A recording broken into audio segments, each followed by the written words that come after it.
Okay, so how not to introduce code reviews. Just imagine you've got a software team and you're not doing code reviews today. And how do you introduce code reviews to that team? So I'm going to show you my 6-step method for introducing code reviews to any team. And what this is about is actually not about technology. It's about behavioral change. You want to create a lasting habit. And that's the hard thing to do. So why am I saying how not to introduce a code review? Does that mean there's a wrong way of doing it? Well, actually there is, and we'll get to that in a minute. Because what we're trying to achieve is actually quite simple. We want the team to consistently do code reviews. We want them to follow the same process. We want them to review every piece of code. We want them to make sure that all the review comments are resolved and everything is always approved before it gets merged, because if it hasn't been reviewed, it should make it into the code base. That's what we're trying to get to. But the trouble is, if we do this in one step, especially with a new team, people who haven't worked together, who don't trust each other yet, they haven't created this psychological safety yet, then if you do it in one step, then basically they will have forgotten about the human factor and the whole equation, because people will feel threatened, checked up on.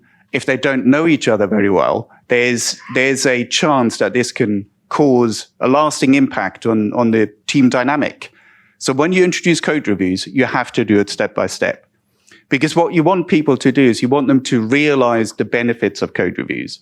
Because ultimately, it's good for everybody. It's good for the individual, it's good for the team, and it's good for the product. We're not just doing this for the sake of it. So I need to keep an eye on the time here. But ultimately, it's about a safety net. You get feedback. You get better at what you do. As an individual, you're learning from others.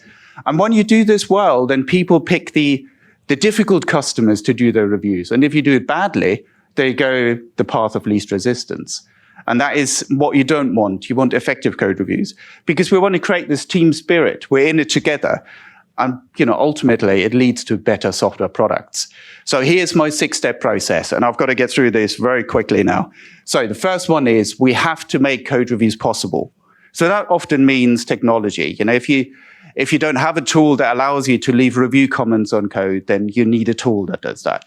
It often means different branching strategies or a different process so that you can identify the code that needs to be reviewed, etc.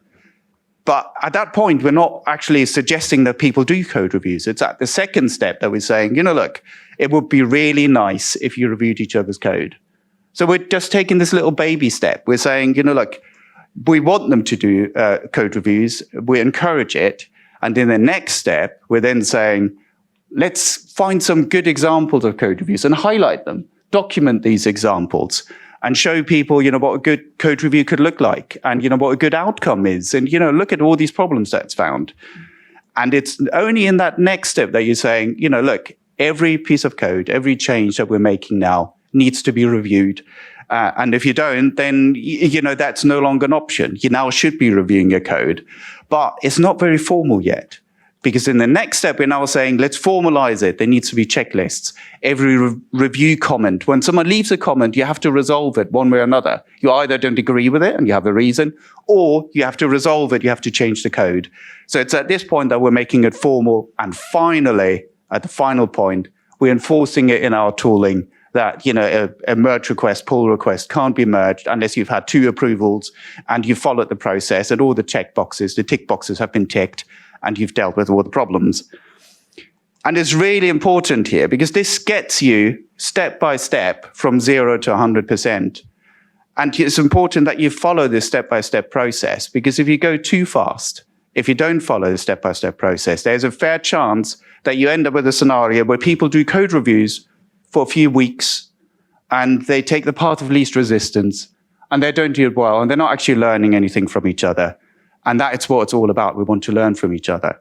So you have to do this well because you want code reviews to be appreciated and not feared. When people fear code reviews, that's when you get the wrong behaviors, and that's when you get bad results.